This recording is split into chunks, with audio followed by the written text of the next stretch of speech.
শহীদি March উপলক্ষে ছাত্র জনতার ঢল এই মুহূর্তে রাজু ভাস্কর্যের যেই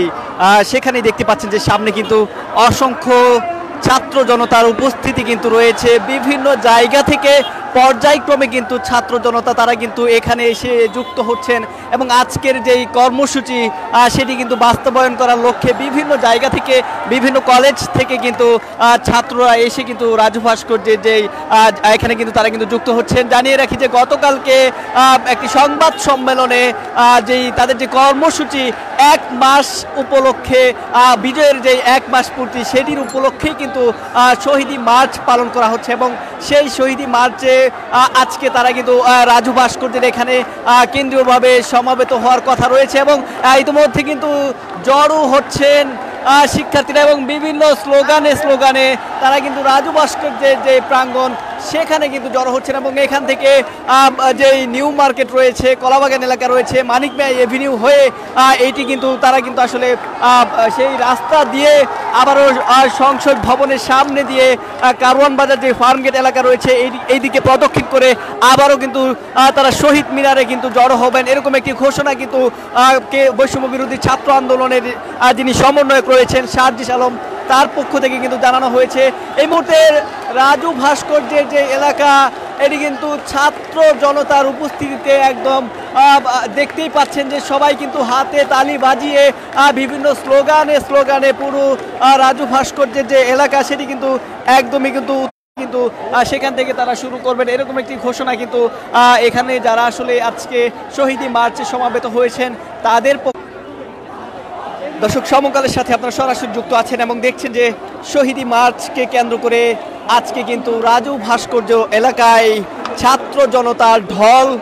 এই মুহূর্তে সিটি কলেজ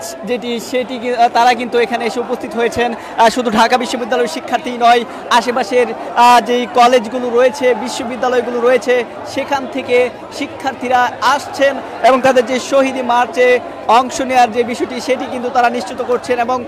এখান থেকে আসলে বৈষম্য বিরোধী ছাত্র আন্দোলনের আজকের যে শহীদি মার্চ তার পরবর্তী সময়ে সর্বশেষ তারা কিন্তু শহীদ মিনার প্রাঙ্গণে জড়ো হবেন এবং সেখান থেকে পরবর্তী যেই কর্মসূচি আসলে বৈষম্য বিরোধী ছাত্র আন্দোলন কিভাবে চলবে, পরবর্তী তাদের পরিকল্পনা কি, তাদের যেই কার্যক্রম আসলে তারা পরিচালনা করবেন সেই বিষয়ে তথ্য কিন্তু তারা তাদের যে পরিকল্পনা সেটি কিন্তু আসলে তারা আজকে ঘোষণা করবেন এবং শহীদি মার্চকে কেন্দ্র করেই ইতিমধ্যে দেখতে পাচ্ছেন যে যারা শহীদ হয়েছেন তাদেরকে শ্রদ্ধা তারা জানাচ্ছেন, শ্রদ্ধার কথা বলছেন এবং তারা বলছেন যে তাদের বিনিময়ে যেই বৈষম্য বিরোধী বাংলাদেশ আসলে প্রতিষ্ঠিত হয়েছে সেটি যেন আসলে কোনোভাবেই কোনো গোষ্ঠী যেন সেটিকে প্রতিহত করতে না পারে, সেই বৈষম্যের জায়গাটা যেন বাংলাদেশে না থাকে সেই লক্ষ্যেই কিন্তু তাদের অবস্থান সবসময় থাকবে, এরকম একটি ঘোষণা কিন্তু এখানে যারা আসলে জড়ো হয়েছেন তাদের পক্ষ থেকে কিন্তু জানানো হয়েছে। শুধু ঢাকা বিশ্ববিদ্যালয়ের রাজু ভাস্কর্য এলাকা নয়, বৈষম্য বিরোধী ছাত্র আন্দোলনের পক্ষ থেকে কালকে যেই ঘোষণাটি দেওয়া হয়েছে যে শহীদি মার্চ পালন করা হচ্ছে আজকে সারা বাংলাদেশে, তারা বলছেন যে স্বতঃস্ফূর্তভাবে শিক্ষার্থী যারা রয়েছেন, ছাত্র জনতা যারা রয়েছেন তারা যেন অংশগ্রহণ করে আজকে যে শহীদি মার্চ বিজয়ের যে 1 মাস পূর্তি সেটি যেন পালন করা হয় সেই ঘোষণা কিন্তু গতকালকে সার্জিস আলম, হাসনাত আব্দুল্লাহ যারা রয়েছেন তাদের পক্ষ থেকে কিন্তু জানানো হয়েছে। দেখছেন যে রাজু ভাস্কর্য যেই ভাস্কর্য রয়েছে সেটির উপরেও কিন্তু মানুষজন উঠেছেন, পতাকা হাতে নিয়ে ছাত্র জনতার যেই ঢল সেটি কিন্তু লক্ষ্য করা যাচ্ছে এবং তারা বলছেন যে যারা এই আন্দোলনে বৈষম্য বিরোধী ছাত্র আন্দোলনে শহীদ হয়েছেন তাদেরকে তাদের আত্মার মাগফিরাত করছেন,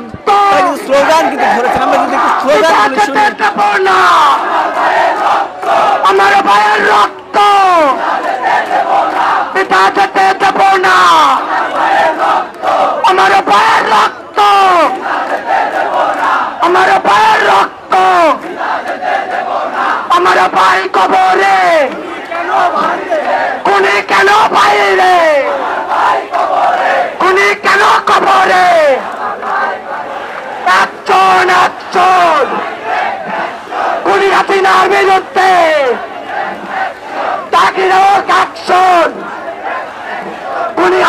বিরুদ্ধে দর্শক দেখতেই পাচ্ছেন যে এখানে কিন্তু ছাত্র জনতা যারা রয়েছেন তারা কিন্তু আসলে বৈষম্য বিরোধী ছাত্র আন্দোলনে যারা নিহতের ঘটনা ঘটিয়েছে তাদের বিরুদ্ধে এই দাবি, বিচারের দাবি, সেটিও কিন্তু তারা জানাচ্ছেন এবং স্লোগানে স্লোগানে পুরো রাজু ভাস্কর্য এলাকা কিন্তু এই মুহূর্তে মুখরিত হয়ে আছে। তারা বলছেন যে তাদের যে ঘোষণা, অর্থাৎ তাদের বৈষম্য বিরোধী আন্দোলন, সেটি কিন্তু চলমান থাকবে। বাংলাদেশে কোনো প্রকার বৈষম্য তারা চান না, বৈষম্য কিন্তু তারা হতে দিবেন না। জানিয়ে রাখি যে গত 5 আগস্ট যেই শেখ হাসিনা, দর্শক দেখতেই পাচ্ছেন ছাত্র জনতার ঢল, এবং জানিয়ে রাখি যে গত 5 আগস্ট যেই শেখ হাসিনা সরকারের পদত্যাগ হয়েছে তার পরবর্তী সময়েই কিন্তু পদত্যাগের পর থেকেই কিন্তু ছাত্র জনতা তারা কিন্তু আসলে যারা এই হত্যাকাণ্ডের সাথে জড়িত ছিলেন, গণহত্যার সাথে জড়িত, তাদের ফাঁসির দাবি করছেন এবং বৈষম্য বিরোধী ছাত্র আন্দোলন যারা রয়েছেন তারা বলছেন যে বাংলাদেশে কোনো প্রকার বৈষম্য তারা চান না। বৈষম্য নিরসনে তাদের যে ভূমিকা, দেখা যায় বিভিন্ন কলেজ ভার্সিটি থেকে কিন্তু শিক্ষার্থীরা এভাবেই আসছেন এবং তাদের যে উপস্থিতি সেটি নিশ্চিত করছেন। শহীদি মার্চ আজকে আবারও জানিয়ে রাখি সেটি কিন্তু নিউ